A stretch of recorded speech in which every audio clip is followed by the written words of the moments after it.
Секречко Юрий Вадимович, 36 лет, город Нижний Новгород. Штабной офицер, майор. Секречко. Секретчик знал, куда он едет? Кто? Секретчик. Нет. А почему в российской армии секреты от секретчиков? На этот вопрос я не могу ответить. Закончил училище, потом увольнялся, потом восстановился недавно, чтобы как бы заработать немного денег, потому что на семью не хватало. Сколько платили? 60. А в Украину как попал? Так же, как все. 5 утра поднялись, сказали марш-бросок. Проходили учения, союзная решимость. Что испытал, когда приехал? Страх. За то, что могут убить и к семье не вернусь. А самому убивать не страшно было? Я никого не убил. А если бы пришлось? Не успели. Меня расстреляли сразу же, как отстал от колонны. Что предпринимал, чтобы не идти на войну? Да нечего было принимать. Все прекрасно знают, что было. Что?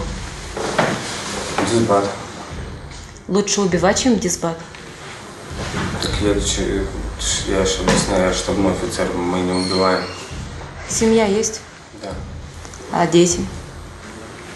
Дети маленькие. Сколько лет? 4. Второго брака 11. Они знают, что папа воевать пошел с Украины? Думаю, теперь знают уже. Какая страна Украина?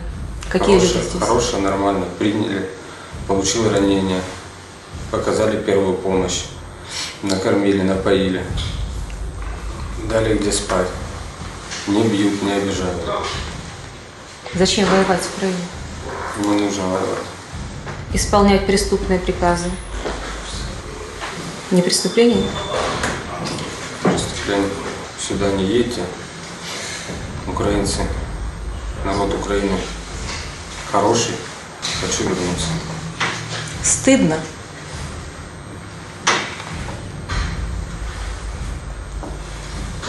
Да. Кем ты считаешь вашего президента?